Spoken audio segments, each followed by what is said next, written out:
Zenless Zone Zero, or ZZZ, is HoYoverse's third game launch in 4 years. So you'd think that HoYo's formula would get stale with yet another free-to-play gacha RPG dropping just 15 months after the release of Honkai Star Rail, but that couldn't be further from the truth. The developer has managed to create another familiar but distinct gameplay experience by once again learning from past missteps to deliver a game that is both iterative and innovative at the same time. The downside here, however, is that Zenless puts several new and interesting elements together, but forces you to spend the most time with the least interesting of the bunch.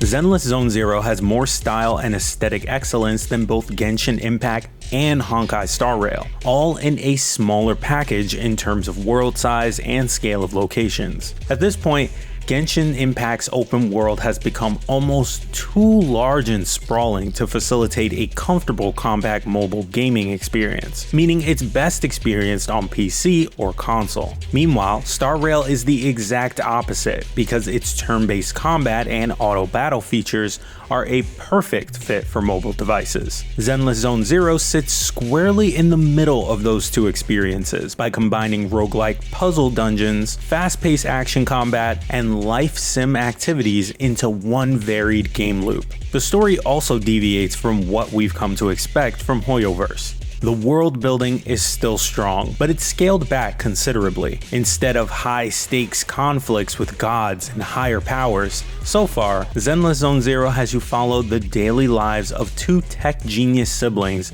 Wise and Bell, as they find ways to make money legally and illegally. You get to pick which sibling you play as, but no matter which one you go with, both remain in the story as characters who get regular dialogue. The main difference is that you choose what your protagonist says and control them while exploring the city of New Eridu. Wise and Bell work as proxies, individuals who can share their consciousness and sync with small electronic creatures named Bangboos. Syncing with a Bangboo allows the duo to use the HoLo Deep Dive system to guide scavengers known as HoLo Raiders as they explore and navigate dangerous, shifting dimensions called HoLos. All of these terms get thrown at you from the jump, but they become relatively easy to piece together and remember by the end of the prologue chapter. The siblings use and share the alias Phaethon when working as proxies, since scavenging HoLos for treasure and loot is an illegal line of work. They're the most well-known proxies in New Eridu though, so HoLo Raiders often pay them top dollar for their services. And outside of their persona, they manage an old-school video rental store called Random Play to earn money on the right side of the law as a cover-up for their shadier ventures. Good luck, Bell.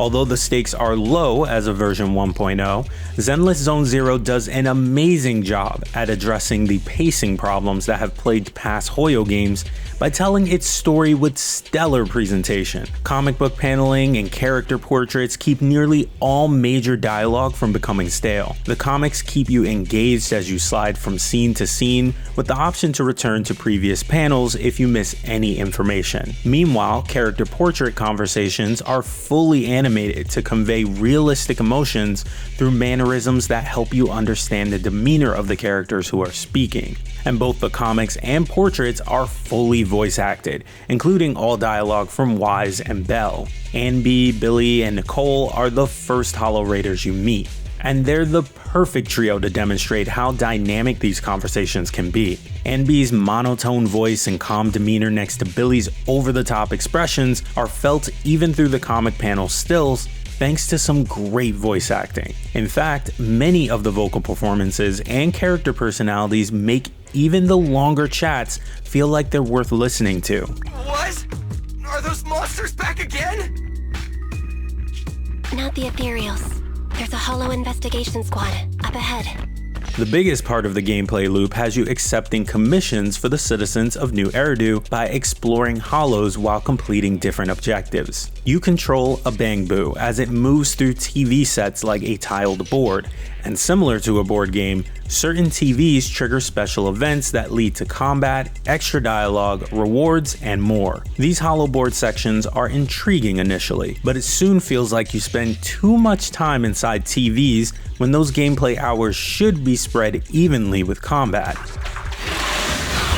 There are three main types of commissions: story, combat, and exploration. Story commissions are usually the most interesting, as they relate to the main plot and use more of the storytelling elements mentioned above, mixed with the TV boards and combat sections. These commissions become available to you as you progress, but are sometimes gated by level requirements that force you to do other commission types and complete side activities in the city. This is par for the course in a lot of gacha games, but it can be frustrating to grind through less engaging content just to get back to the good stuff. Though admittedly, the early level grind in Zenless Zone Zero feels much quicker than the previous HoYo games because of how little time it takes to finish commissions.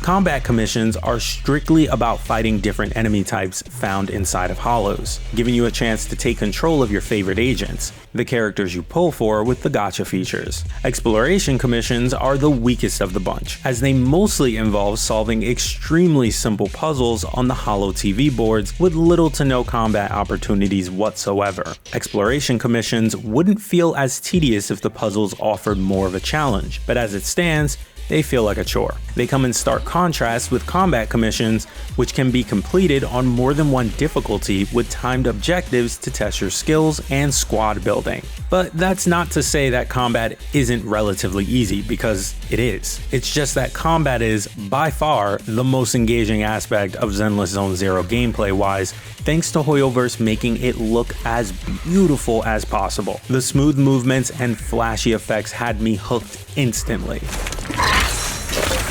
There are two main offense buttons, one for basic attacks and the other for special attacks. A meter fills as you perform basic attacks, and once it's full, you can use special attacks and EX attacks for more damaging combo chains. There's also a dodge that you can use to evade enemy moves at the last second when an indicator flashes. Perfect dodges slow down time to create more offensive openings, and as you attack, enemies' daze meters will increase, eventually stunning them. The real star feature in the combat, however, is the assist mechanic, which allows you to instantly swap between your three party members. Swapping characters right before an enemy attacks leads to perfect assist parries, evades, and special interrupt moves that trigger some of the most visually exciting moments in the game.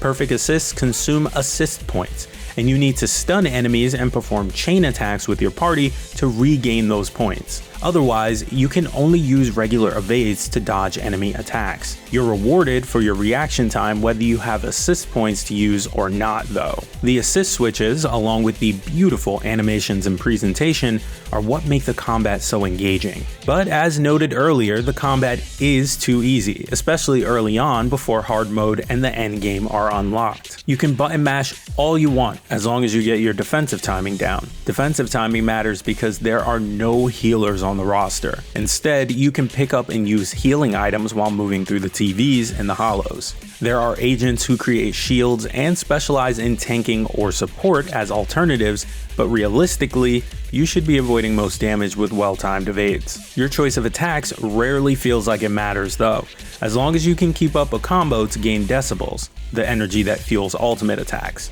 But I don't need to worry about each character's unique moveset because enemy encounters consistently feel trivial. Unless you're going up against a boss, which are often fun and cool battles, mobs just stand around, waiting to be killed while throwing out attacks that would barely hurt even if they did land. Maybe this will change as we move forward from version 1.0, but as of right now, even the higher difficulty fights could stand to be harder. On the flip side, this allows you to build whichever characters you like most without worrying about any sort of meta, for the most part. Your choice of party members is almost more important than what you actually do with them in combat, as having a mixture of weapon ranges and elemental abilities to target enemies' weaknesses makes fights easier. Agents with the same faction or elemental attribute also gain extra combat abilities. It's a nice touch that characters who know each other and work together in the story have added meaningful synergy in combat. The ZZZ endgame dungeon crawler mode, Holo Zero, is one of the only parts of the game where you see a challenge in combat. But it would be nice if the game taught you better habits or strategies with tougher enemies before reaching that point.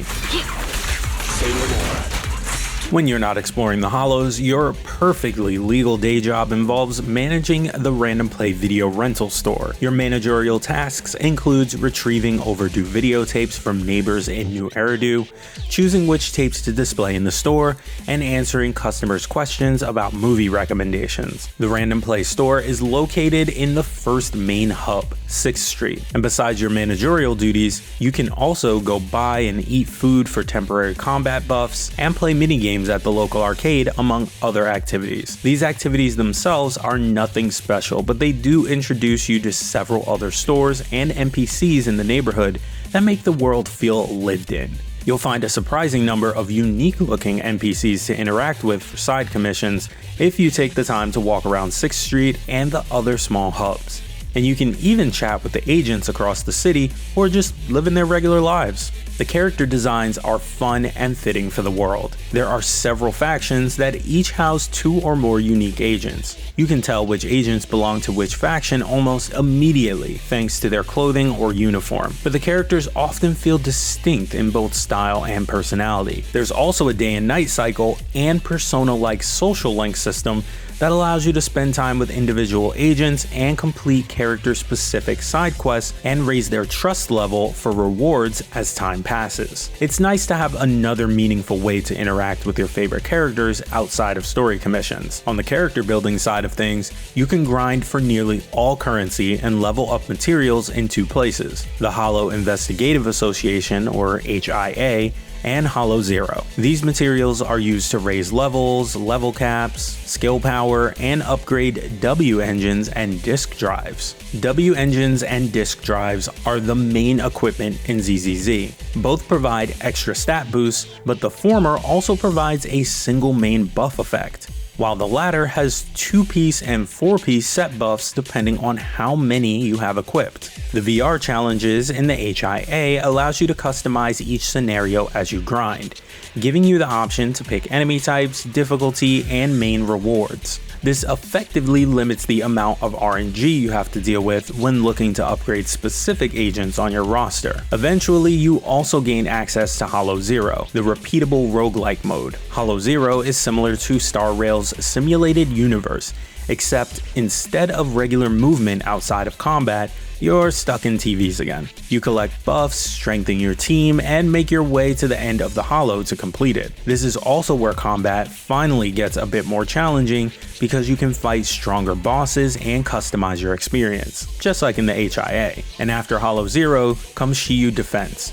a fully combat-focused mode with timed encounters that increase in difficulty like Genshin Impact's Spiral Abyss. This is everything you'd want from the combat, but it does take a while to reach this point.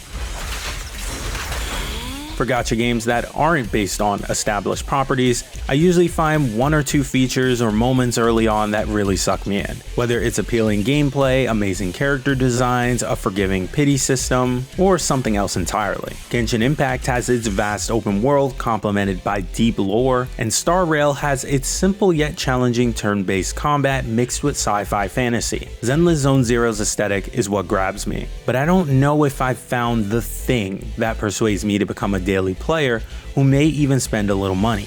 It feels like it should be the combat system, but the enemy encounters feel too basic and few in numbers as you progress naturally through the main storyline before unlocking Hollow Zero and Shiyu Defense. For the majority of the experience, I just enjoyed the retro-futuristic vibe while seeing the numbers get higher, as with any RPG. Despite that gripe, Zenless Zone Zero is yet another solid entry in the HoYoverse portfolio as of version 1.0, and it's easy to see the potential as new agents get added alongside story commissions. The current experience still shines thanks to how fun and vibrant the direction is in all facets of the game. It's a shame that all the bright spots are dimmed by a complete lack of meaningful challenges when it comes to nearly all commissions, for both puzzles and combat in the early chapters of the game.